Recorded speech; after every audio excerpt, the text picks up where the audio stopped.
उसके बाद मैंने डायरेक्ट टैक्स और इनडायरेक्ट टैक्स के बारे में बताया था। डायरेक्ट टैक्स क्या होते हैं और इनडायरेक्ट टैक्स क्या होते हैं। फिर मैंने, अगर बात करें तो फिर मैंने देश के बारे में बताया था कि देश जो होते हैं वो दो तरीके के होते हैं, यूनियन और फेडरेशन। फिर उसके बाद हमने केंद्र सरकार के बारे में बताया था। केंद्र सरकार के पास दो टैक्सेस होते हैं, एक तो डायरेक्ट और दूसरा इनडायरेक्ट। और डायरेक्ट में मैं बता रहा था, इनकम टैक्स बताया था मैंने, कॉर्पोरेट टैक्स बताया था, और कैपिटल गेन टैक्स बताया था, और सिक्योरिटी ट्रांजैक्शन टैक्स बताया था। सिक्योरिटी ट्रांजैक्शन टैक्स ही शायद मैंने बताया था। उसमें ये बताया था कि जो हमारा ट्रांजैक्शन होता है उस पर जो टैक्स लगता है शेयर को खरीदने और बेचने में, उस पर जो टैक्स लगेगा वो सिक्योरिटी ट्रांजैक्शन टैक्स कहलाएगा। वो प्रॉफिट और लॉस से इससे कोई लेना देना नहीं होता, ट्रांजैक्शन पर लिया जाता है, मैंने ये बताया था। उसके बाद एक और बता रहे थे, एफडीटी, जिसे हम फ्रिंज बेनिफिट टैक्स भी कहते हैं। तो यहीं से स्टार्ट करते हैं। तो मैं तो खाली, अगर एक लाइन में अगर खाली इसको ये बता दें कि लाभों पर लगने वाला टैक्स ये होता है, तो शायद कि आपको एक बेहतर तरीके से ना समझ में आए कि लाभों पर लगने वाला टैक्स कैसा होता है, खाली आप ये समझ लें। तो उसके लिए एग्जाम्पल मैंने सारे सबके जितने अभी तक के पढ़ाए हैं सबके एग्जाम्पल दे करके समझाया, कि आपके दिमाग में जो है एक पिक्चर बन जाए, जिससे आप बेहतर समझ सकें। तो इसका भी मैं एग्जांपल दे रहा था कि मान लीजिए कोई बंदा है, फैक्ट्री में काम करता है, और इसकी साल की तनख्वाह जो है वो 12 लाख है। यानी पर मंथ 1 लाख रुपए कमाता है और साल में उसको 12 लाख रुपए मिलते हैं। तो उसने क्या करा, कंपनी को छोड़ दिया, कोई दूसरी कंपनी में गया। अब वो कोई दूसरी कंपनी में जाता है, वहाँ इंटरव्यू देता है और वहाँ उसका हो जाता है। तो वहाँ के लोग बोलते हैं कि भाई कितना पैसा, मतलब पैसे की बात होती है। तो उसने कहा 12 तो इससे पहले मुझे मिलता था, आप ऐसा करिए 15 दे दीजिए। तो कहा ठीक है, 15 मिल जाएगा। और जब 15 पर बात हो गई तो उसने कहा, सर जो मैं 12 लाख रुपए थे, उससे मेरे साल के 1,72,000 या 1,80,000 रुपए तो मैं टैक्स ही पे कर देता हूँ, इतना तो मेरा टैक्स में चला जाता है। तो कोई ऐसी व्यवस्था कर दीजिए कि, और मेरे तो पैसा और पहले 12 लाख पर इतना देते थे, अब 15 लाख हो गया है, तो अब और टैक्स देना पड़ेगा। तो कंपनी ने कहा कि एक इसका जुगाड़ है। उसने कहा मैं तुम्हें साल में 10 लाख रुपए दूंगा। कितना दूंगा कि 10 लाख रुपए आपको साल में दूंगा। और उसने कहा फिर क्या होगा, जो 5 लाख रुपए बाकी। तो कहा 5 लाख रुपए दूंगा, लेकिन बेनिफिट के रूप में। कहा कि आप जो घर में मकान जो लिए हैं, किराए पर रहते हैं, तो किराए पर रहते हैं या खुद का है, तो कहा किराए पर रहते हैं। तो कहा कि जो किराया आप पे करते हैं वो कंपनी के नाम आप बिल बनवा के लाइए। मान लीजिए जितना भी देते हो साल का, उतना जोड़कर वो बिल कंपनी के नाम से दिया। ऐसे ही कहा कि आप के पास जो बिजली का बिल है वो भी आप पे करते होंगे, वो भी कंपनी के नाम से बनवाइए। आपके क्लब की मेंबरशिप लिए हों शायद कोई, तो वो जितनी जो ये सब चीजें हैं वो सब आप क्या करें, कंपनी के नाम से बनवाइए। और मान लीजिए जितने उसके खर्चे थे उसने सब मिलाकर कंपनी को दिया, और वो 5 लाख के करीब बन रहे थे साल भर में। तो उसने दे दिया। तो सर उसने क्या करा, कंपनी वाले ने, उसने ये किया कि दिखाया कि ये जो मैंने 5 लाख रुपए दिए इसको, वो मैंने फ्री दिया। कंपनी का भी इसमें फायदा रहता है और कस्टमर का, जो उसका जो काम कर रहा है उसके लिए भी बेनिफिट रहता है। एक तो उसको टैक्स से बच जाता है, ठीक है, जो 5 लाख रुपए इसको अलग से मिल रहा है, तो ये सरकार दिखाएगी कि हम इसको ऐसे ही दे रहे हैं फ्री में। तो सरकार की, अभी हमने कारपोरेट टैक्स बताया था, तो सरकार जो कंपनी की इनकम पर जो टैक्स लग रहा था तो उस पर इसने 5 लाख रुपए मान लीजिए इसका खर्चा दिखा दिया कि मैं 5 लाख रुपए तो अपनी इनकम में से इसको बांटे दे रहा हूँ। तो उससे ये टैक्स उधर से भी बच जाएगा। और जो इधर ये दे रहा है, इधर ये जो जिसमें ये काम कर रहा है फैक्ट्री में, तो यहाँ पर भी जो 5 लाख रुपए पर जो टैक्स बनता है इसका, इस पर भी टैक्स क्या था, बच रहा था। जब सरकार ने देखा लोग ऐसा कर रहे हैं, तो सरकार ने कहा जो ये बेनिफिट है, जो ये लाभ दिया जा रहा है, इस पर भी टैक्स लगेगा। तो इसी को बोलते हैं फ्रिंज बेनिफिट टैक्स। तो ये बात अब आपके समझ में आ गई किस तरह से ये टैक्स लगा, किस तरह से लगाया गया। तो अब बात करते हैं ये डायरेक्ट टैक्स के, केंद्र सरकार के डायरेक्ट टैक्स और इनडायरेक्ट टैक्स की बात कर रहे थे, तो ये खत्म हो गए हैं। और भी हैं, वो सिर्फ मैं एक सहायता भी पिक्चर के तौर पर आपको दिखा देता हूँ। तो आप भी ऐसे स्लैब बना लीजिएगा, ठीक है। और जो अभी इसमें नहीं पढ़ाया है, वो बता देंगे। वो आपके पढ़ने ही से खाली आ जाएगा कि आप उसके खाली नाम पढ़ेंगे, और नाम पढ़ने पर आपको पता चल जाएगा कि जैसे इलेक्ट्रिसिटी बिल है, और भी बिल हैं। तो ऐसे ऐसे बिल हैं, इसमें पढ़ाने वाला नहीं है। तो अब बात करते हैं राज्य सरकार के डायरेक्ट टैक्स की। तो डायरेक्ट टैक्स राज्य सरकार के भी बहुत ही कम टैक्स है, और उससे इनके पास भी इनकम नहीं आती है। और जो सबसे अच्छा इनकम का साधन है वो इनडायरेक्ट टैक्स में है। और बात करते हैं अगर राज्य सरकार की कमाई का जो सबसे अच्छा साधन है वो सेल टैक्स है। मैंने पहले एग्जांपल दिया था, और पहले एग्जांपल में आपने देखा था कितनी जगह सेल सेल टैक्स लिया जा रहा था, कई स्टोरों में सेल टैक्स लिया जा रहा था। और ये सरकार का जो है सबसे अच्छा साधन है कमाई का, राज्य सरकार का। और इसे आगे चलकर इसका नाम टैक्स टैक्स भी पड़ा, और इसे आगे चलकर इसका नाम कॉमर्शियल टैक्स पड़ा, और इसके बाद में इसका नाम वैट टैक्स भी पड़ा। और वैट क्यों कहते हैं अभी आपको थोड़ी देर में समझ में आ जाएगा। अभी जो एग्जांपल दूंगा मैं, आपको समझ में आ जाएगा इससे वैट क्यों कहने लगे। तो ये हमारा था राज्य सरकार का इनडायरेक्ट टैक्स। अब बात करते हैं एक टैक्स और है जिसमें राज्य सरकार की अच्छी कमाई होती है, वो है, अभी मैंने, आप इससे पहले अगर आपने लिखा होगा तो आप ये देखिए, जो आपने लिखा था एक्साइज ड्यूटी, कल क्वेश्चन भी किया था शायद समित ने, कि सारा जो चीज बनेगा उस पर सब पर एक्साइज ड्यूटी क्या केंद्र सरकार लेगी। तो इस पर सब पर केंद्र सरकार ने सिर्फ दो चीजों को छोड़कर, तो हमारा संविधान जो है खास व्यवस्था करता है राज्य सरकार के लिए कि एक्साइज ड्यूटी दो चीजों पर वो वो जो है वो राज्य सरकार लेगी। वो दो चीज कौन कौन सी है? एक तो एल्कोहल है, यानी जो पीने योग्य हो, शराब। शराब पर जितने भी टैक्स होंगे वो राज्य सरकार लेगी, शराब बनाने पर, ठीक है, बनने पर, उसके उत्पादन पर जितना भी टैक्स होगा वो राज्य सरकार लेगी। दूसरा जो है वो यही राज्यों के लिए छोड़ रखा है, वो है अफीम के उत्पादन। यानी अफीम से जो बनते हैं मेडिसिन वगैरह जो बनाई जाती है, उस पर जो टैक्स लगेगा वो हमारी राज्य सरकार लेगी। ऐसा नहीं होगा कि अफीम का उत्पादन करने लगे राज्य सरकार और अफीम बेचना स्टार्ट करे, ऐसा कुछ नहीं, ठीक है।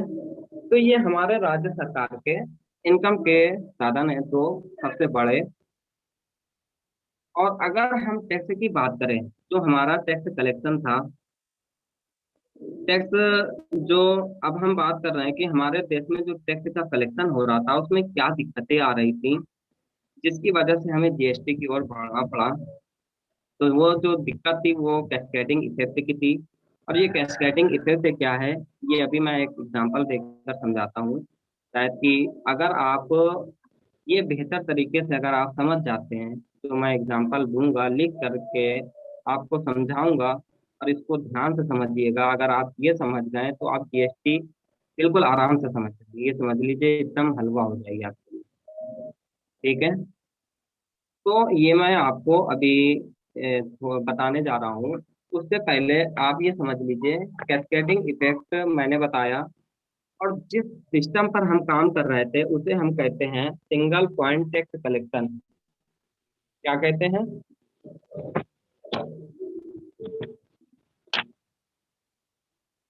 एक सेकेंड,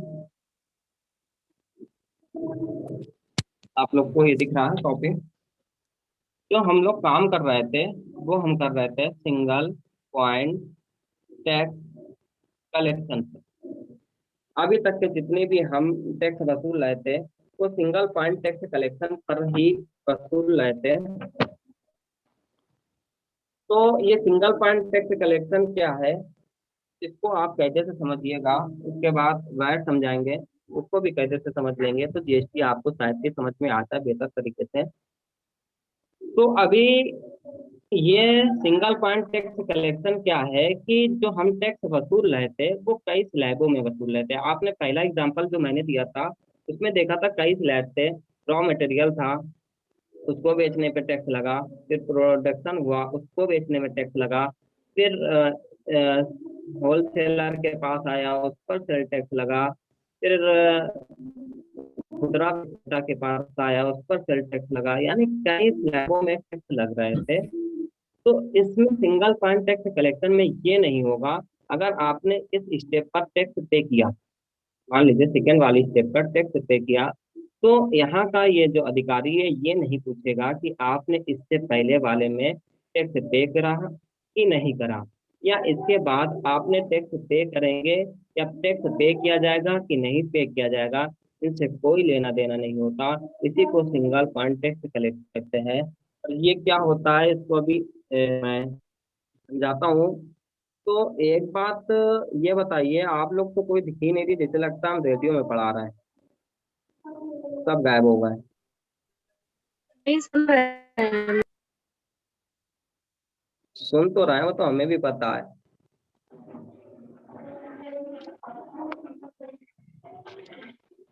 तो अब क्योंकि मुझे क्वेश्चन जो सामने रहेगा तो हमें ये लगेगा कि हाँ फलों को हम पढ़ा रहे हैं, और मेरी जो हेजिटेशन होगी वो भी दूर होगी। ये नहीं होगा कि हम रेडियो में बोलते जा रहे हैं और आप लोग सुनते जा रहे हैं। नहीं, तो बीच में आप बोलते लोग इसलिए नहीं ना कि वो स्क्रीन चली जाती है ना, कि अभी आप हाँ, वीडियो ऑन करके पढ़ा। तो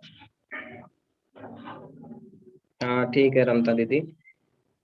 तो पहले ये आप, अभी मैं परसेंटेज बोलूंगा कि 100 का 12%, तो ये कोई निकाल लेती हैं? रूपा दीदी आप सामने दिख रही हैं, अगर आपसे बोला जाए 100 का 12% कै रुपए हुआ तो कितने रुपए हुआ? ये हम बार बार बताएंगे नहीं, अगर नहीं आता तो एक बार बता देते हैं अगर आप लोग कहें। या बोल दें 100 का 14% कै रुपए हुआ? एक बार बता दीजिए। देखिए कुछ करना नहीं है आपको, अगर गुणा आता हो तो गुणा आता है। जैसे मैं बोल दूं 100 का 12%, कुछ नहीं करना है, ये 12 का गुणा 100 में करा देना है, कितना हो गया? इस ये होता है कि एक का गुणा इसमें कराया 12 हुआ, 2 जीरो, ऐसे ही डायरेक्ट हम डायरेक्ट बताना चाह रहे हैं, ज्यादा डीपली नहीं बताना चाह रहे। बस इधर से एक और दो पॉइंट गिनकर पॉइंट लगा दीजिए। 100 का 12% 12 रुपए हुआ। अब ये बता दीजिए 15, सॉरी मैं लिख दूं,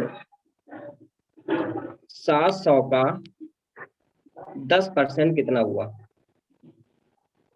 रूपा दीदी बताइए, अगर ये आप समझ गई हैं तो ये बता दीजिए, कॉपी में कर लीजिए। 700 का 10% कितना हुआ? हम बार बार बताएंगे नहीं, क्योंकि अब जो ये simple single point tax collection बताएंगे तो इस पे टैक्स हम डायरेक्ट लगाते जाएंगे। 10% लगा दिया, ठीक है, क्या कुछ नहीं करना है। ये जो 10 है, 10 का गुणा कर दीजिए इसमें, 7,000 हो गया। अब इधर से पॉइंट गिन लीजिए, एक दो, दो अंक के बाद पॉइंट लगा दीजिए। 70 70%। रुपए टैक्स कितना हुआ? 70 रुपए, ठीक है, इतना समझ में आ गया। तो अब आपको शायद दिक्कत ना हो, तो अब मैं स्टार्ट करता हूँ। ये सिंगल पॉइंट टैक्स कलेक्शन मैं पहले ही वाला एग्जांपल लूंगा, जो सबसे पहले मैंने एग्जांपल आपको समझाया था। तो मान लीजिए कोई ए व्यक्ति है जो वो रॉ मटेरियल बेचता है, ठीक है, रॉ मटेरियल बेच रहा है 100 रुपए का। बी व्यक्ति फैक्ट्री का मालिक है मान लीजिए, ठीक है, बी व्यक्ति इनके पास गया और कहा भैया ये जो रॉ मटेरियल है यानी कि कच्चा माल जो है वो कितने का है, इन्होंने कहा 100 रुपए का है। तो सरकार जी ये जैसे बेचने चले तो सरकार ने कहा पहले इस पर 10% टैक्स पे करिए। ये 10% होता नहीं है सेल टैक्स, क्योंकि आप सामान बेच रहे हैं। कौन सा टैक्स? तो 100 का 10% कितना हुआ? 10 रुपए। 100 + 10 कितना हो गया? 110 रुपए की ये वस्तु बी वाले को बेच देते हैं। कितना समझ में आया? ये 100 रुपए की वस्तु थी, ये 10% सेल टैक्स लगा, उसको ये इन्होंने क्या करा, बेचा सेल टैक्स। उसके बाद ये लेकर के आए बी वाले, इसको क्या किया इन्होंने, इस चीज को खर्चा मान करके इन्होंने इसको प्रोडक्शन किया। यानी इसको इकोनॉमी आपने पढ़ी है कि किसी चीज की अगर आप प्रोडक्शन करते हैं तो आप उतनी वैल्यू ऐड करते हैं। तो इन्होंने जितना भी प्रोडक्शन किया उस पर 40 रुपए ऐड कर दिया कि इनको 40 रुपए मिलना चाहिए। ठीक है, इन्होंने 110 रुपए की खरीद के लाए तो इन्होंने सोचा कि 40 रुपए मिलना चाहिए, ये हो गया 140 रुपए। तो ये जो बेचने वाले थे सी को, सी जो था वो मान लीजिए होलसेलर था। ठीक है, ये सी को बेचने वाले थे। तो जैसे ही ये बेचने वाले थे तो सरकार ने कहा 10% होता नहीं है, मैं फिर से बता रहा हूँ कि आपने प्रोडक्शन किया यानी चीज बनाई है, किसी का उत्पादन किया है, तो इस पर एक्साइज ड्यूटी पे करिए। तो कहा कितने परसेंट? कहा 10%। 140 का 10% 14 रुपए हुआ। और 140 और 14, 140 का 150 और 110 और प्लस 150 का 10%, 15 रुपए। और 15 और 150, 165 रुपए हो गया। इन्होंने 165 सी को बेच दिया। ठीक है, अब जो ये है 165 रुपए की खरीद लाए। सी जो थे होलसेलर थे, वो ग्राहक डायरेक्ट होलसेलर थे, डायरेक्ट ये डी को बेचना चाहते थे। वो मान लीजिए डी जो था वो था कस्टमर था या ग्राहक था। 165 की लाए तो इन्होंने सोचा कि इस पर क्या है, मैं 50 रुपए तो कमाऊंगा। जब इन्होंने सोचा कि 50 रुपए, 165 और 50, ये हो गया आपका 215 रुपए। जब ये 215 रुपए के बेचने वाले थे तो सरकार ने कहा कि आप जो है ये सामान को सेल कर रहे हैं, बेच रहे हैं, तो इस पर आपको सेल टैक्स पे करना। कितना? 10%। मैं 80% रख रहा हूँ तीनों में, ये देखिए आसान करने के लिए। ठीक है, ये रेट दरें अलग अलग होती हैं। अब 165 रुपए की वस्तु थी, 50 रुपए ऐड करा आपने, 215 रुपए यानी 21 रुपए 8 आने पड़ गया। तो आपका ये मिलाकर हो गया 236 रुपए 50 पैसे। 236 रुपए 50 पैसे आपने डी को बेच दिया यानी कस्टमर को बेच दिया। कोई दुकान से आप सामान लेने गए तो वो 236 रुपए की 50 पैसे आप खरीद के लिए आए। तो आप ये देखें इसमें पहले में 10%,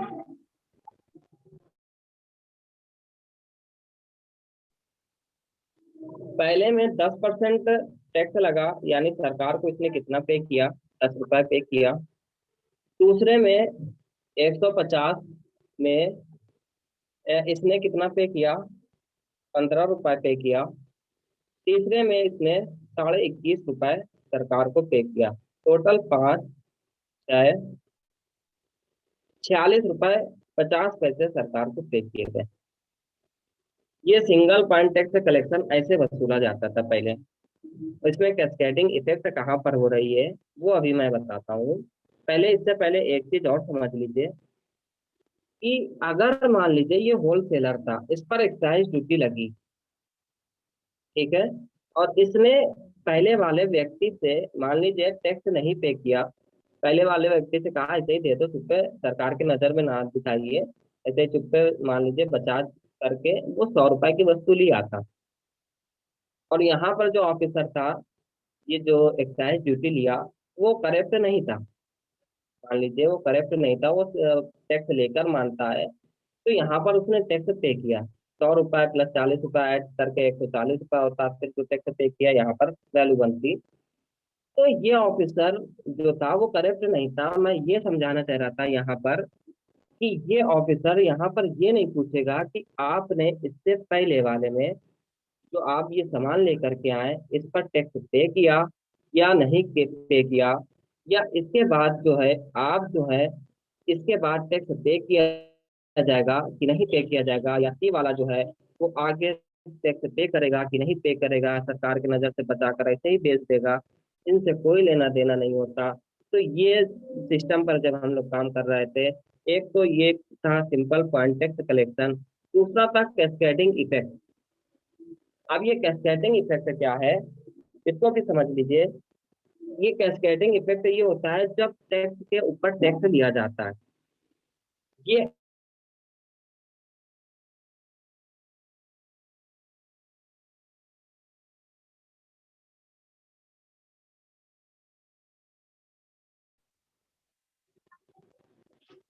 तो अब वैट क्या, वैट के बारे में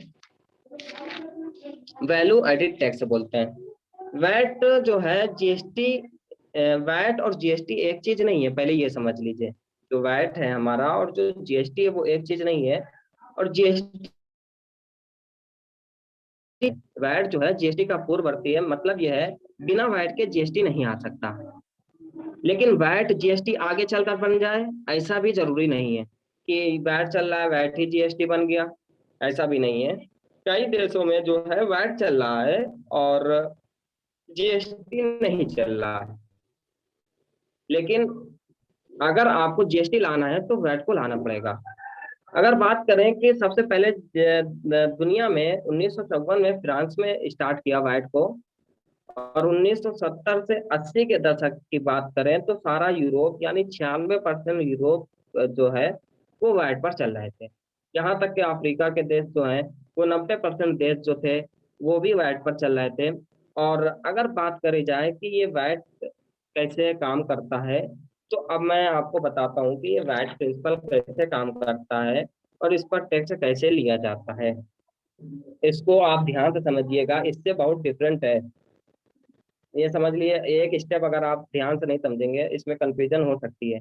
और उदाहरण मैं वही पुराना लूंगा, स्टार्टिंग में भी वही पहले वाला उदाहरण लिया था और यही उदाहरण से समझाऊंगा। और जितनी वैल्यू मैंने इसमें 40 रुपये ऐड करी इसके बाद भी 40 ऐड करके दिखाऊंगा, और 50 रुपये ऐड करी 50 रुपये ऐड करूंगा, और फिर दिखाऊंगा टैक्स कितना आता है, पहले वाले में कितना आया था और बाद में कितना आया, और सरकार को यहाँ पर टैक्स कितना पे किया और बाद में सरकार को कितना टैक्स पे करेंगे, ये आपको बताएंगे। ठीक है, इसमें क्या हुआ,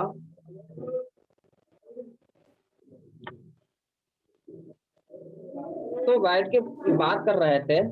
तो मा से फिर से भाई उदाहरण लेते हैं, कोई ए व्यक्ति है वो रॉ मटेरियल बेचता है, ठीक है, मान लीजिए 100 रुपए का। फिर वही एग्जाम्पल है, ये ध्यान रखिएगा दूसरा नहीं ले रहे कि कंफ्यूजन बढ़ गया। 100 रुपए का रॉ मटेरियल बेचा ई वाले व्यक्ति को, और बी जो है वो होलसेलर है, सॉरी फैक्ट्री का मालिक है, यानी कि यहाँ जो माल लेके आएगा यहाँ बनाएगा, कुछ भी बनाना हो। तो इसने जैसे इसको बताया कि ये 100 रुपए का है, तो सरकार ने पहले कहा 10% इस पर टैक्स पे करो। क्या पे करो? सेल टैक्स पे करो। तो इसने 10% सेल टैक्स पे करा और ये हो गया 110 रुपए का। सेम यही है ऊपर वाला, और ये देखिए 110 रुपए। अब ये अगली स्टेप में बात समझने वाली है जो आपको मैं समझाना चाहता हूँ। जो ये यहाँ पर 110 रुपए था, यहाँ पर इसने 100 रुपए की वस्तु थी, तो जो 10 रुपए था वो टैक्स था, उसने टैक्स को अलग रखा। यहाँ पर टैक्स अलग रखा जाएगा वैट में, क्योंकि हमें टैक्स के ऊपर टैक्स नहीं लगाना। ठीक है, इसको इसने यहाँ पर अलग रखा। खर्चा जो था, जो इसने 100 रुपए की खरीदी थी वो लिखा और टैक्स को नहीं लिखा। वो टैक्स इसने पहले वाले व्यक्ति को पे किया और पहले वाले व्यक्ति ने सरकार को पे किया, यानी कि 10 रुपए पे कर दिया सरकार को पहले वाले व्यक्ति ने, और वसूला इसने इससे। ठीक है, ये 10 रुपए इसको दे दिया था, 110 रुपए की लेके आया, इसने अपने में लिखा 100 रुपए प्लस 10 रुपए, और इसने वैल्यू ऐड करी 40 रुपए की। देखिए इसमें भी मैंने वैल्यू ऐड करी थी 40 की। ठीक है, तो इसमें भी 40 रुपए की वैल्यू ऐड करते हैं। उसके बाद इसने क्या किया कि ये जो बेचना चाहा सी को, और सी जो है होलसेलर है, ठीक है। अब सी को बेचना चाहा तो सरकार ने कहा आपने प्रोडक्शन किया है तो इस पर 10% एक्साइज ड्यूटी पे करिए। इसने कहा ठीक है, कितने पर पे करेगा, ये 100 रुपए और ये 40 रुपए जो इसने बढ़ाए, ये 10 रुपए तो टैक्स थे, टैक्स पे टैक्स नहीं देना हमें। 100 + 140 हो गया। 140 का 10% कितना हुआ, 14 रुपए। 140 और 14 कितना हुआ, 154 रुपए। ठीक। ये वस्तु जो थी, इसने इसको 154 रुपए की दिया, और इसने जो लिखा इसमें से 14 रुपए तो टैक्स थे, इसने सिर्फ 150 रुपए यहाँ पर लिखा और 14 रुपए अलग लिखा। सॉरी, 140 रुपए लिखा और 14 रुपए अलग लिखा, ये तो टैक्स था। पहले ये वाली स्टेप समझ लीजिए आप, फिर उसके बाद आगे बढ़ते हैं। ठीक है।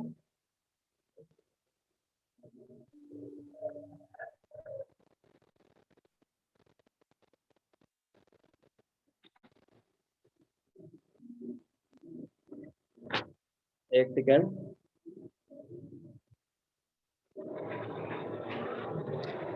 तो इसने 100 रुपए का माल खरीदा, और ये 10 रुपए अपनी इनवॉइस में लिखेगा।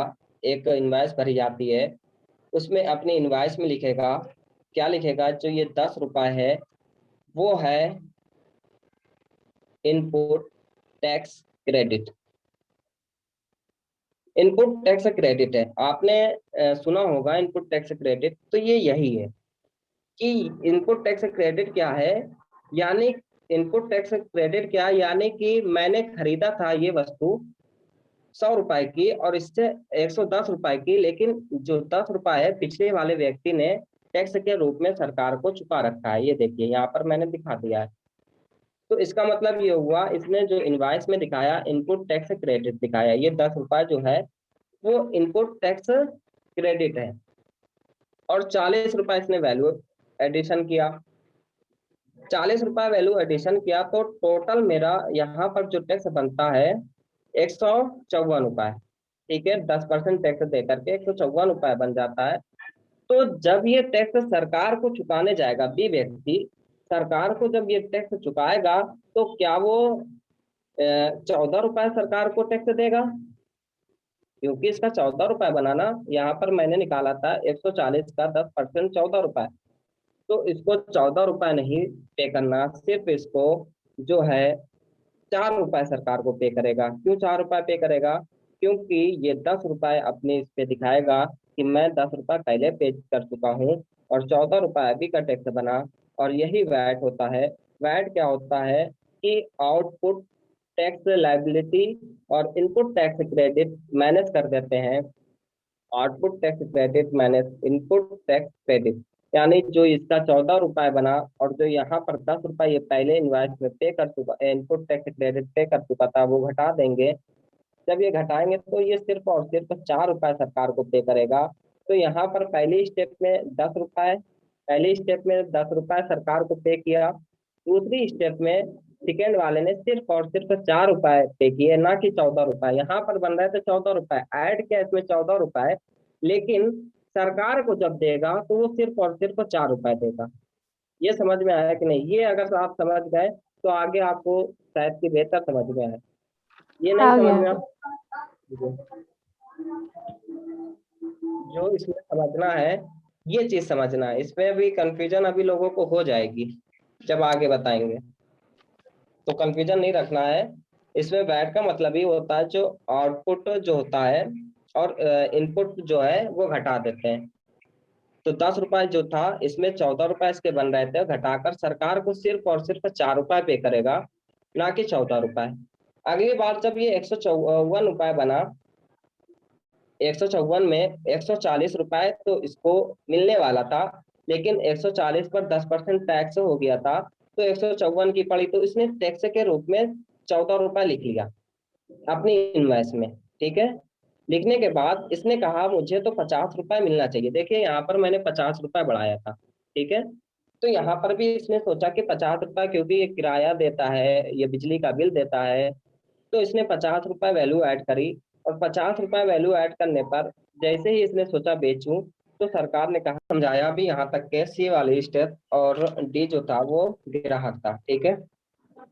तो यहाँ पर था मैं, जो इसने पहले वाले 154 में, कहाँ पे,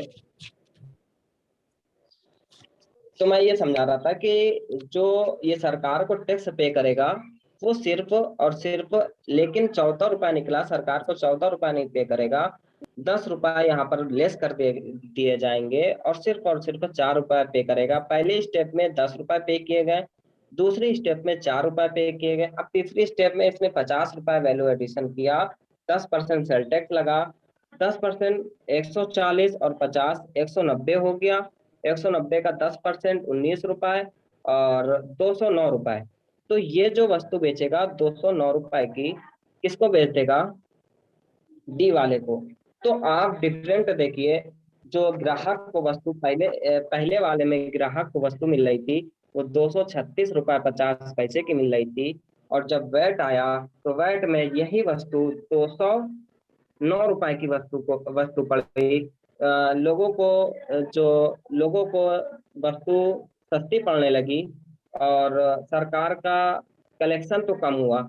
पहले ये देखिए, एक चीज और समझ लीजिए, सेकेंड वाले में जो चीज इसमें समझा वो चीज यहाँ पर इसका, जो 140 और 50 190 का 10% 19 रुपए टैक्स था, तो ये सरकार को जब टैक्स पे करने जाएगा, वो 19 रुपए नहीं पे करेगा, क्योंकि यहाँ पर 14 रुपए टैक्स ये ऑलरेडी पे कर चुका है, तो 19 रुपए में 14 रुपए घटा देगा, तो सिर्फ और सिर्फ 5 रुपए टैक्स सरकार को पे करेगा। और सरकार का टैक्स कलेक्शन देखिए, 19 रुपए सरकार को मिल रहे हैं। और पहले वाले सरकार को देखिए, जो पहले सिंगल पॉइंट टैक्स कलेक्शन पर काम चल रहा था, सिंगल पॉइंट टैक्स कलेक्शन पर, उस पर सरकार को 46.5 रुपए मिल रहे थे, इतना ज्यादा टैक्स मिल रहा था। जब टैक्स के ऊपर टैक्स लगाया जाता है, तो उसकी वैल्यू उसके जो टैक्स होता है कलेक्शन बढ़ जाता है। और जब टैक्स को हटाकर लगाया गया, तो सिर्फ और सिर्फ, देखिए रेट उतना ही बढ़ा है, मैंने 40 रुपए इसमें बढ़ाए, 50 रुपए इसमें बढ़ाए, और टैक्स देखिए कितना कम हो गया, 19 रुपए। तो इसमें एक फायदा तो ये हुआ कि सरकार का टैक्स तो कम हुआ, लेकिन टैक्स कलेक्शन बढ़ गया। अब टैक्स कलेक्शन कैसे बढ़ गया, ये समझ लीजिए। एक ही उसमें, मान लीजिए ये बंदा था, ये सिंगल पॉइंट टैक्स में बता रहे हैं, ये बंदा था, ये बंदा इस बंदे से कहा कि 100 रुपए की दे दो, और यहाँ पर सरकार की नजर से बचा कर ले आया, या ऑफिसर करेक्टर था, तो यहाँ पर बचा के ले आया 100 रुपए की, ठीक है। 100 रुपए के लिए आया, तो यहाँ पर ऑफिसर जो था वो करेक्ट नहीं था, और उसने टैक्स लेकर माना, तो यहाँ पर मान लीजिए टैक्स लगाया, सिर्फ यहाँ पर टैक्स 100 पर 40 रुपए ऐड करा, 140 रुपए, यानी 14 रुपए सिर्फ सेकेंड वाले में पे करेगा। पहले वाले में तो टैक्स पे ही नहीं किया गया, पहले वाले स्टेप में टैक्स नहीं पे किया गया, और सेकेंड वाले में पे किया गया। और ये ऑफिसर इससे नहीं पूछेगा कि आपने पहले टैक्स पे किया कि नहीं पे किया, ठीक है। ये 14 रुपए सेकेंड वाले में पे हुआ, और लास्ट वाले में क्या होता है कि ये भी चोरी छुपे माल बेच दिया इनको, अब सरकार को नॉलेज वो नहीं है, या सरकार की नॉलेज में नहीं आया कि दो चार पांच वस्तुओं पर दिखाया, इतने में टैक्स पे किया, बाकी ऐसे ही भेज दिया माल, होता है बहुत ऐसा। तो इस पे भी टैक्स नहीं पे किया गया, तो सरकार के पास देखा गया सिर्फ और सिर्फ 14 ही रुपए पहुंचे। ऐसे तो अगर टैक्स की चोरी करा गया, तो 14 ही रुपए, अगर ऐसे भेजा गया तो 46.5 रुपए ज्यादा पहुंचा। तो यहाँ पर जो है चोरी नहीं हो पाती है, क्योंकि इंसान जो है यहाँ पर बेनिफिट के लिए अपने आगे वाले से ये कहता है कि भैया टैक्स पे करो, ताकि मुझे जो इनपुट है वो क्रेडिट मिल जाए।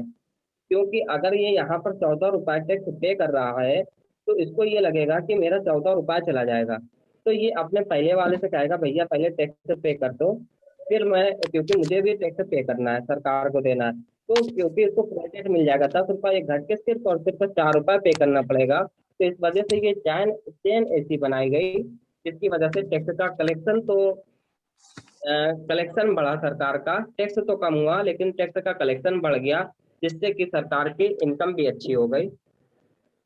तो ये समझ में आया कि नहीं? हाँ, आ कैस्केडिंग गया। इफेक्ट, टैक्स पे टैक्स लिया जा रहा था, ये हमारा कैस्केडिंग इफेक्ट था। और बस एक चीज और बताते हैं, उसके बाद क्लास को समाप्त करें। तो अब जो था, भारत सरकार को ये समझ में आ गया था कि हम जो सिंगल पॉइंट टैक्स कलेक्शन पर काम कर रहे हैं वो टैक्स पे टैक्स ले रहे हैं। अब बात करते हैं कि सेंट्रल एक्साइज ड्यूटी आमतौर पर 12.5% लगाई जाती है मेरे ख्याल से, और 80% वस्तुओं पर 12.5% लगाई जाती है। ठीक है। और सेंट्रल एक्साइज ड्यूटी मैंने पहले ही बता रखी है कि जितने भी उत्पादन होंगे सब पर सेंट्रल एक्साइज ड्यूटी केंद्र सरकार लेगी, सिर्फ दो चीजों को छोड़कर। बताया शराब को, एक तो अच्छा बताया फिर। शराब को छोड़कर उस पर राज्य सरकार लेगी। और दूसरा मैंने बताया कि जो हमारा अ, अफीम के उत्पादन होते हैं, अफीम का जो उत्पादन होगा उस पर जो टैक्स लेगा, यानी मेडिसिन वगैरह जो बनती है उस पर जो टैक्स लेगा वो राज्य सरकार लेगा। तो अब केंद्र सरकार को ये बात समझ में आ गई थी कि हम टैक्स पे ले रहे हैं। और सरकार ने क्या किया, अब कैस्केडिंग इफेक्ट को खत्म करना स्टार्ट किया। कैसे कैसे किया, तो पहले एक एग्जांपल देकर मैं समझाता हूँ। मान लीजिए एक कार की फैक्ट्री है, और एक कार की, बस मैं 5 मिनट में समाप्त कर रहा हूँ, टाइम हो रहा है। कार की फैक्ट्री है, तो कार है, तो पूरा माल, जो कार है, पूरी कार खुद नहीं बनाती कार की फैक्ट्री, क्योंकि मान लीजिए उसके जो एक्सपेयर पार्ट हैं, वो एक्सपेयर पार्ट जो है वो अन्य फैक्ट्रियों से मंगाती है। मान लीजिए 10 अलग अलग फैक्ट्रियों से उसने एक्सपेयर पार्ट मंगाए।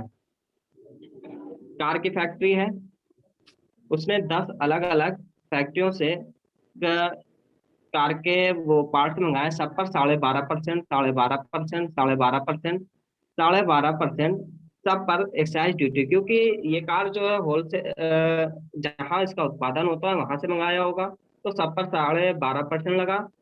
उसके बाद जब कार बनकर तैयार हुई तो इस पर भी एक्साइज ड्यूटी लगी, क्योंकि आपने इसका उत्पादन किया है। तो सरकार ने देखा कि एक्साइज पे टैक्स यहाँ पर भी हो रहा है, यहाँ पर जो एक्साइज ड्यूटी ली गई और यहाँ पर भी ली जा रही है, तो यहाँ पर भी क्या किया गया, हमारा जो बात करें तो कैस्केडिंग इफेक्ट हो रहा है। तो सरकार ने इसे खत्म किया। इसको, जो हमारा सेंट्रल एक्साइज ड्यूटी थी, उसका नाम बदलकर इन्होंने मोड वेट रख दिया। मोड वेट का मतलब होता है मॉडिफाइड वैल्यू एडिड टैक्स। अब एकदम से चेंज कर दिया। इसका मतलब क्या है कि जो सेंट्रल एक्साइज आपने पे कर रखी है, तो उस पर आप दोबारा सेंट्रल एक्साइज नहीं पे करेंगे। आपने यहाँ पर सेंट्रल एक्साइज एक बार पे कर रखी है, तो यहाँ पर दोबारा सेंट्रल एक्साइज पे नहीं करना पड़ेगा। कैसे, मान लीजिए यहाँ पर जो सेंट्रल एक्साइज पे करी गई वो 1 लाख रुपए है। 1 लाख रुपए आपने इस पर पे करा, जो जो पार्ट्स आपने मंगाए थे कार को बनाने के लिए, और जब कार बन के तैयार हुई उस पर एक्साइज ड्यूटी लगी। मान लीजिए 1,10,000 रुपए, 10,000 रुपए हुए। तो यहाँ पर सरकार ने क्या किया कि जो 1 लाख, यहाँ पर आपको 1,10,000 रुपए नहीं देना पड़ेगा। तो आपको सिर्फ और सिर्फ क्या करना है कि 1 लाख रुपए आप पहले पे कर चुके हैं, और यहाँ 1,10,000 बन रहा है, तो 1 लाख इसमें से घटा दिया गया। सिर्फ आपको 10,000 रुपए सरकार को पे करना है। तो ये भी कैस्केडिंग इफेक्ट इसमें भी खत्म किया। अब अपना जीएसटी के आने के क्या कारण थी, क्या वजह थी कि हमें जीएसटी की ओर जाना पड़ा। आवाज आ रही है मेरी? यस, आपकी वॉइस चल रही है। हाँ, आ रही है। हाँ, क्या कारण थी, क्या वजह थी कि हमें जीएसटी की ओर जाना पड़ा। तो पहला कारण ये था कि जो गुड्स था, और गुड्स पर जो टैक्स था और जो सर्विस पर टैक्स था, वो अलग अलग थी। समझ पा रहे हैं आप? जो गुड्स पर जो टैक्स था और जो सर्विस पर टैक्स था वो अलग अलग थी। और हम ये चाहते थे कि जो ये गुड्स पर टैक्स है, जो ये सर्विस पर टैक्स है, वो एक हो जाए। और इसके इनपुट का क्रेडिट तो मिल रहा था, लेकिन बड़ी प्रॉब्लम क्या थी इसमें, बड़ी प्रॉब्लम ये थी कि लोग अपना प्रोडक्ट को ना ही सर्विस मानने को तैयार थे और ना ही इसे गुड्स मानने को तैयार थे। तो सरकार ने क्या किया, जो सरकार ने ये किया कि एक लिस्ट बनाई, लिस्ट बनाने के बाद लिखा सर्विस टैक्स में ये ये लिखते गए, ये भी सर्विस है, ये भी सर्विस है, ये भी सर्विस है, लिखते गए, लंबी चौड़ी लिस्ट बनाते गए। लेकिन एक बार लिखा, ऐसे ही बताता हूँ कि लिख दिया कि जो बार बार है, मैक बंद कर लीजिए। हाँ, एक बार लिखा कि जो बार बार है वो भी सर्विस टैक्स में आएगा। तो बार बार निकला समझदार, उसने क्या किया कि बोर्ड को हटा दिया और लिख दिया हेयर डिजाइन। सरकार ने अगली बार क्या किया कि भैया हेयर डिजाइनर को भी सर्विस माना जाएगा। उसने फिर क्या किया, वो बोर्ड हटा दिया, लिख दिया हेयर डिजाइनर। यानी सरकार भी हड़ गई थी कि लोग जो मैं लिखता जा रहा हूँ ये लोग मजाक बना लिया है। तो सरकार ने 2012 में एक काम किया, ये किया अच्छा कि एक लिस्ट बनाई, उसमें लिखा ये ये जो इस लिस्ट में लिखे हैं इसको छोड़कर बाकी सब सर्विस है। इसको कहते हैं निगेटिव लिस्ट। यानी कि जो इस लिस्ट में लिखी है इसको छोड़कर बाकी सबको सर्विस माना जाएगा। और उससे अच्छा काम जो सरकार ने किया वो जीएसटी में किया। क्या किया, जीएसटी में परिभाषा दिया सर्विस की, आर्टिकल 366 जब आप पढ़ेंगे तो उसमें जीएसटी की परिभाषा ये देते हैं कि services everything that is not good. ये परिभाषा दिया इन्होंने कि हर वो चीज सर्विस है जो वस्तु नहीं है। ये परिभाषा इन्होंने दिया। और क्या किया, देने के बाद इसकी दरें जो है बराबर कर दिया। मजे की बात ये है कि जब दर जो है दोनों की बराबर कर दिया, अब कहा गया, कोई बंदा आया कि भैया, उसने कहा कि ये सर्विस है, आप ही बता दो ये सर्विस है कि ये गुड्स है। आप जो कहते हैं वो मैं लिस्ट में लिख दूंगा क्योंकि दरें बराबर हैं। ऐसे करते थे लोग, जहां दरें कम होती थी वहां चले जाते थे, टैक्स की दरें जहां कम होती थी वहां चले गए और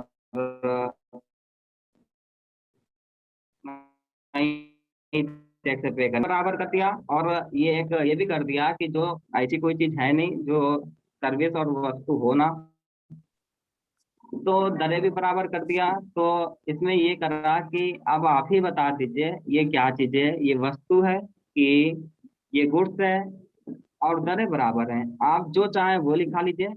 तो ये एक अच्छा काम हो गया था। तो जीएसटी आने का कारण यही बना एक, तो आप लिख लीजिए कि जीएसटी आने का कारण ये था, जो हमारे गुड्स थे, गुड्स पर जो टैक्स थे और जो सर्विस पर टैक्स थे वो अलग अलग लग रहे थे। चाहे तो आप लोग लिख सकते हैं एक पॉइंट करके। उसके बाद मैंने एक चीज बताई थी, सेन वेट जो है, दूसरा कारण क्या था। दूसरा कारण ये था जीएसटी लाने का, जो हमारा सेन वेट था, जो मैंने पढ़ाया था, सेन वेट था और जो वेट था। सेन वेट आप समझ पा रहे हैं कि नहीं समझ पा रहे हैं? सेन वेट जो किसको था, केंद्र सरकार को दिया जाता था, और जो वेट था वो हमारा राज्य सरकार लेता था। तो क्या आप ये समझ पा रहे हैं? तो इसकी जो दरें थी और इन दोनों की दरें क्या थी, अलग अलग थी, और इसमें कैस्केडिंग इफेक्ट भी हो रहा था, इसको भी खत्म करना था सरकार को। दूसरा कारण ये बना। तीसरा जो कारण बना वो था स्टेट एक्साइज ड्यूटी थी और वेट था। इसमें भी कैस्केडिंग इफेक्ट बहुत हो रहा था, इसको भी सरकार को खत्म करना था। तो ये तीन कारण थे। और हमें जो वन इंडिया बनाना था, राज्यों में अलग कर लगते थे और स्टेट में, एक स्टेट में अलग कर दूसरे स्टेट में अलग कर लगते थे। क्या होता था कि कुछ राज्यों में कंपटीशन चलता था।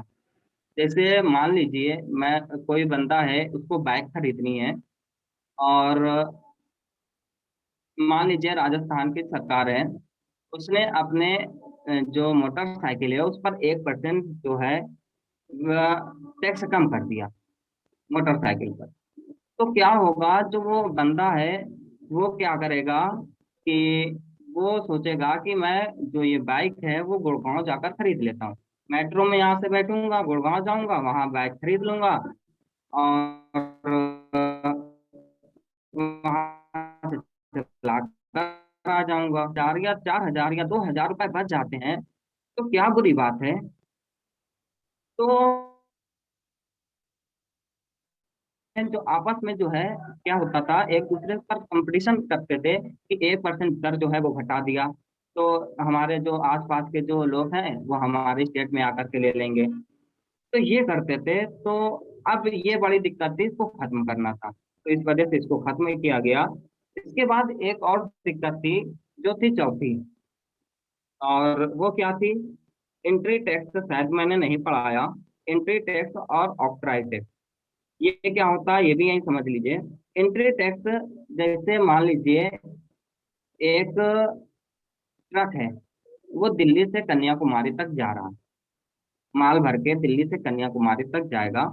और वो जिस भी राज्य पर जाएगा, राज्य की सीमा पर जाएगा, हर राज्य की सीमा पर उसे टैक्स पे करना पड़ता है।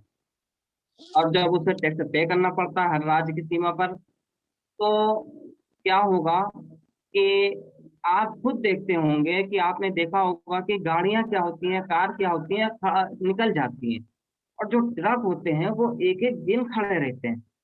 आपने खुद देखा होगा कि ट्रक की लंबी लाइन लगी होती है, और वो उनको हर राज्य की सीमा पर उनको टैक्स देना पड़ता है। मान लीजिए वहां से निकल गए, तो अगर बीच में नगर पालिका पड़ गई तो वहां 3 लोग बैठ जाते हैं डंडा तिरछा करके, कहते चुंगी कर दे दो, ऑक्ट्राई टैक्स यानी चुंगी करो। तो वो वसूलना स्टार्ट कर देते हैं। तो ऐसा लगता था कि एक देश में 50 देश शामिल हो गए। तो इसको भी सरकार को खत्म करना था, तो इसे भी खत्म किया और इसके जगह जीएसटी लाए। ये कारण बने जीएसटी का कि इन कारणों की वजह से जीएसटी को लाना पड़ा, नहीं तो हम लोग वाइट प्रिंसिपल पर काम तो कर रहे थे। कैस्केडिंग इफेक्ट भी खत्म हो रहा था, लेकिन दरें और ये सब अलग अलग होने की वजह से हम ये जीएसटी का कारण बना। तो मैं एक चीज अब आपको जीएसटी की विशेषता बताता हूँ, ठीक है, तो आपको समझाना पड़ेगा थोड़ा। जीएसटी की क्या विशेषता है आपको दिखाई दे रहा है? पहला, आप लोग लिखते चलिएगा,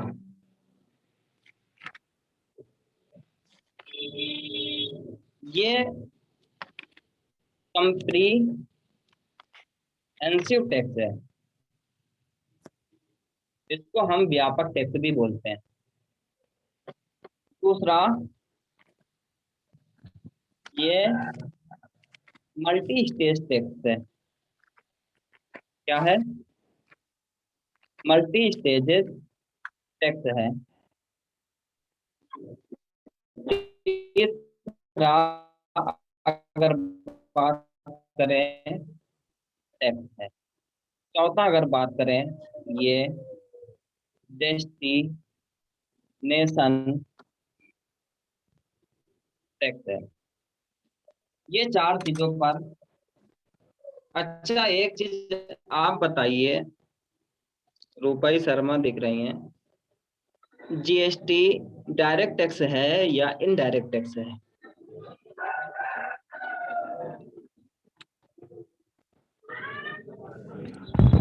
इनडायरेक्ट टैक्स है भैया।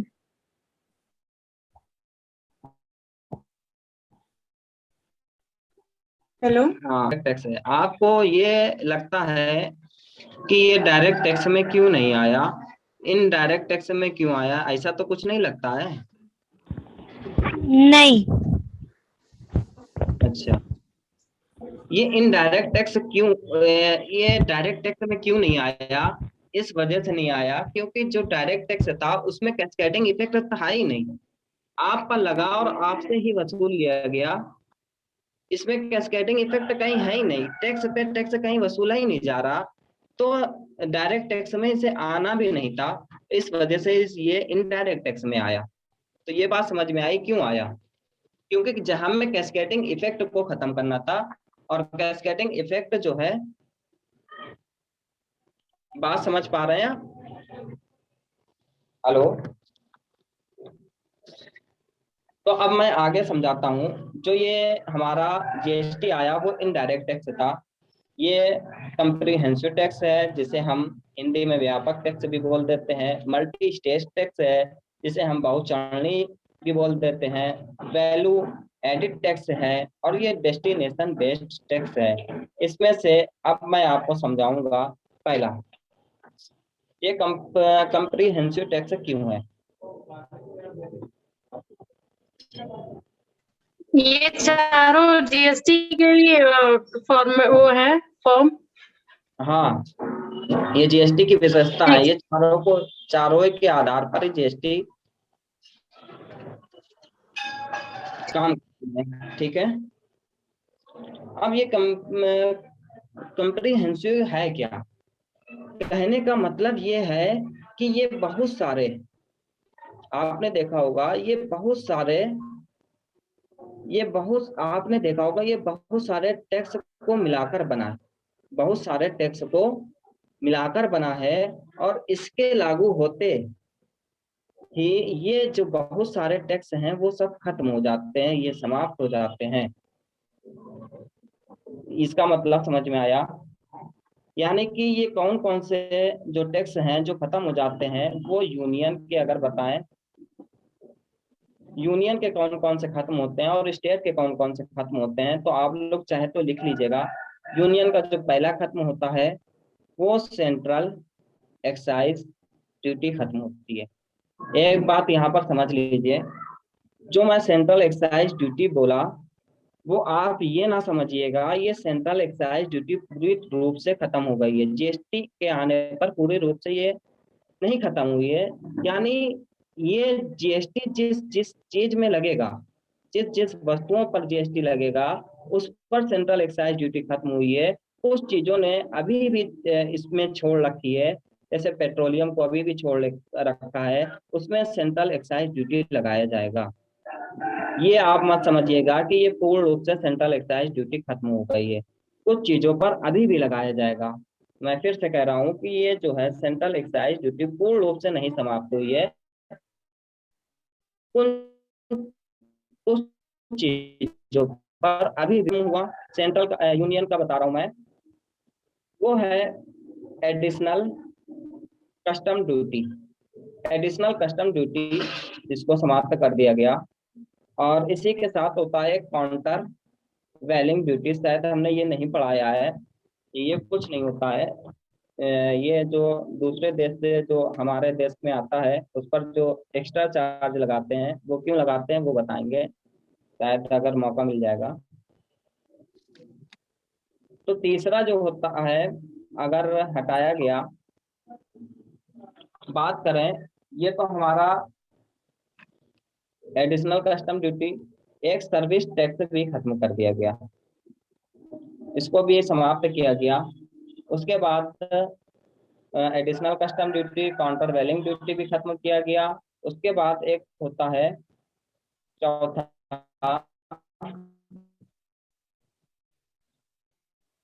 इस पे गया यूनियन में, और पांचवा है वो एडिशनल एक्साइज ड्यूटी, इसको खत्म किया गया। स्पेशल एडिशनल कस्टम ड्यूटी को खत्म किया गया और एडिशनल एक्साइज ड्यूटी को खत्म किया गया। यानी जो हमने 15 टैक्स बताए थे, 15 में से 5 टैक्स ये समाप्त कर दिए गए, इनकी जगह जीएसटी ने ले लिया। ठीक है, अब आगे बढ़ते हैं, स्टेट के कौन कौन से खत्म हुए। एक चीज पूछे सर, जैसे आपने बताया सेंट्रल एक्साइज ड्यूटी पूरी तरीके से नहीं खत्म हुआ है, वैसे ही ये भी पूरी तरीके से खत्म हुए हैं या नहीं? ये पूरे तरीके से खत्म हो गए हैं, सिर्फ सेंट्रल एक्साइज ड्यूटी छोड़कर। ठीक, थैंक यू सर। अब पहला आता है, अगर स्टेट की बात करें तो वैट आता है। वैट जो है वो ये भी जो है, आप इसको भी ये समझिए कि ये जो है पूरी तरह से नहीं लगता है।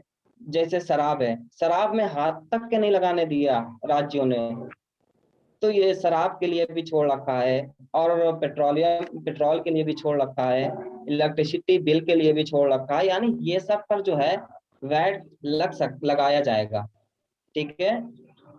और जिस जिस वस्तुओं पर अगर जीएसटी लग रहा है सिर्फ और सिर्फ वहां पर वैट खत्म हुआ है, बाकी जिन जिन वस्तु और इन वस्तुओं पर जो है वैट अभी भी लगाया जाएगा, ये पूर्ण रूप से नहीं खत्म हुआ है, ये भी समझ लीजिए। ये समझ में आया? जैसे हमारा यहाँ पर अभी पड़ा था सेंट्रल एक्साइज ड्यूटी, वैसे ही वैट भी है, ये भी पूर्ण रूप से नहीं खत्म हुआ है। आप फिर से समझ लीजिए, ये सिर्फ उन्हीं वस्तुओं पर खत्म हुआ है जिन वस्तुओं पर जीएसटी लगाया गया है, और जीएसटी जिन वस्तुओं पर है उन वस्तुओं पर वैट खत्म किया गया। बाकी शराब है, पेट्रोलियम है, इलेक्ट्रिसिटी बिल है, ये सब में वैट लगाया जाएगा। अब आगे बढ़ते हैं। इसका दूसरा जो टैक्स खत्म हुआ वो एंट्री टैक्स जो अभी मैंने बताया, और ट्राई टैक्स जो अभी बताया, ये दोनों टैक्स भी समाप्त कर दिए गए हैं, ठीक है। और तीसरे की बात करें तो वो है इंटरटेनमेंट टैक्स, ठीक है। इसको भी समाप्त कर दिया गया है। और इनमें इंटरटेनमेंट में जो चीज महंगी हुई है उनमें से जो है वो फिल्में महंगी हुई है कुछ, और गैम्बलिंग टैक्स को भी समाप्त कर दिया गया है। और पांचवें की बात करें, सॉरी 1 2 3 चौथा, ये पांचवा छठा, नंबरिंग अपने आप से कर लीजिएगा, ठीक है, गड़बड़ हो गई है शायद। और गैम्बलिंग टैक्स भी समाप्त कर दिया गया है, और एक सेंट्रल सेल टैक्स भी समाप्त कर दिया गया है, सेंट्रल सेल टैक्स भी समाप्त कर दिया गया है। और सातवां जो समाप्त किया गया है, विज्ञापन कर समाप्त कर दिया गया है, ठीक है। और ये भी समझ लीजिए, यहाँ पर विज्ञापन में टीवी, रेडियो और अखबार को छोड़कर, टीवी, रेडियो, अखबार को छोड़कर ये केंद्र सरकार के कर हैं। बाकी जितने भी विज्ञापन आप देखेंगे, जैसे सड़क पर होर्डिंग वगैरह लगी होती है और बस के पीछे जो विज्ञापन होता है, तो ये सब कर समाप्त कर दिए गए। ये तीन जो कर हैं, विज्ञापन कर, ये तीन चीज केंद्र सरकार वसूलता है। तो इन तीन चीजों को छोड़कर टीवी, रेडियो, अखबार, ये लिख लीजिएगा। तो 20 में से 7 कर जो हैं इनके समाप्त हो गए राज्य सरकार के। तो कहा जाए ये कॉम्प्रिहेंसिव टैक्स है, ये जो है इतने सारे टैक्सों की जगह एक टैक्स लाया गया, जीएसटी। इस वजह से इसे कॉम्प्रिहेंसिव टैक्स बोला जाता है। ये बात समझ में आई कि नहीं आई? आगे बढ़े, ये बात आई कि नहीं आई? हेलो, यस सर, आ गई। हाँ, तो दूसरा क्या है ये आपको समझ में आ गए। दूसरा है मल्टी स्टेज, इसको भी समझ लीजिए। स्टेज टैक्स ये क्या है? आपने देखा होगा कि जैसे रॉ मटेरियल, आपने स्टार्टिंग में देखा होगा, रॉ मटेरियल पर जैसे बेचा तो उस पर वैट लगता था, सेल भी बोलते हैं वैट, अब वैट हो गया है, ठीक है, क्योंकि ये राज्य सरकार का वो है। और उसके बाद प्रोडक्शन करते थे आप, उस पर सेंट्रल एक्साइज लगता था, ठीक है। और फिर होलसेलर के पास आता था या उस पर वैट लगता था, फिर रिटेलर के पास आता था, उस पर वैट लगता था, फिर कस्टमर को अंत में मिलता था। यानी जो ये है, ये तो राज्य सरकार का है। जो इसमें कैस्केडिंग इफेक्ट है, तो ये कई स्टेजों में है। तो ये मल्टी स्टेज है, और इसकी जगह जो है जीएसटी ने ले लिया, ठीक है। तो इस वजह से इसे मल्टी स्टेज टैक्स भी बोला जाता है। ये समझ में आया कि नहीं?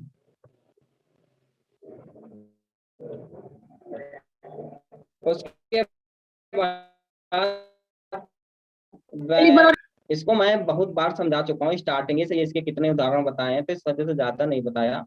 जैसे रॉ मटेरियल है, हम उस पर वैट लगाते हैं, प्रोडक्शन है, उस पर मतलब उसका जो प्रोडक्शन करते हैं उस पर एक्साइज ड्यूटी लगाते हैं, होलसेलर के पास जब ये वस्तु जाती है उस पर वैट लगाते हैं, जब ये रिटेलर के पास जाते हैं उस पर वैट लगाते हैं, जब ये कस्टमर के पास, अंत में कस्टमर के पास जाती है। यानी इतनी स्टेजों में जो टैक्स लगता था उस स्टेजों को हटाकर जीएसटी आया, यानी इस वजह से ये मल्टी स्टेज टैक्स भी बोला जाता है। ये एक तरह से मल्टी स्टेज, इसकी जगह जो जीएसटी ने ले लिया है, इस वजह से ये मल्टी स्टेज टैक्स बोला जाता है। और तीसरा value added tax. Value added tax पर हम पूरा लेक्चर दे चुके हैं, तो इसे समझाने की जरूरत नहीं है, जिसे हम वैट बोलते हैं। और इसके बाद अगर बात करें चौथा, डेस्टिनेशन बेस्ड टैक्स।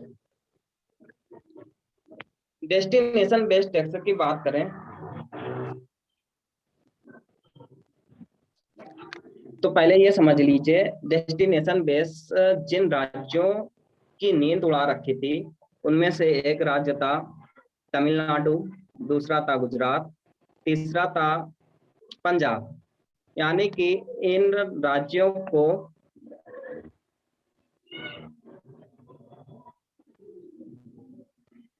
डेस्टिनेशन का जो इन राज्यों की जो नींद उड़ा रखी थी, जिनमें से गुजरात था, और एक का नाम था तमिलनाडु, और एक का नाम था पंजाब।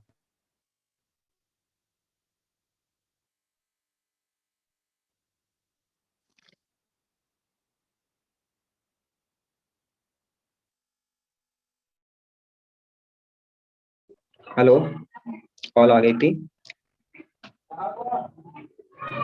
हेलो, आवाज आ रही? Yes sir. हाँ आ रही है। जितना अभी तक समझा रहे समझ में आ रहा है कि हम खाली बोलते जा रहे हैं? आ रहा है। सर समझ में। ठीक है, तो इसमें आप देखेंगे जो हमारा टैक्स लिया जाता था वो कई स्टेजों में लिया जाता था। जैसे अभी मैंने बताया था, प्रोडक्शन है, प्रोडक्शन पर एक्साइज ड्यूटी ली जाती थी। सेल है, सेल्स पर जो है वो वैट लिया जाता था। और कंजम्पशन है, उस पर जो इंटरटेनमेंट के उससे जो टैक्स कंज्यूम किया जाता था। तो यानी कि कौन है, तो इसमें ये बात थी कि जो ये डेस्टिनेशन बेस्ड टैक्स है वो किस आधार पर लिया जाएगा, वो प्रोडक्शन पर लिया जाएगा, पर लिया जाएगा। तो कहा गया ये जो है ना ही प्रोडक्शन पर लिया जाएगा, ना ही सेल्स पर लिया जाएगा, ना ही कंजम्पशन पर लिया जाएगा। ये जो डेस्टिनेशन बेस्ड टैक्स है वो सप्लाई पर लिया जाएगा। ये चीज ध्यान रखिएगा, जो डेस्टिनेशन बेस्ड टैक्स है वो सप्लाई पर लिया जाता है। अब ये क्या है,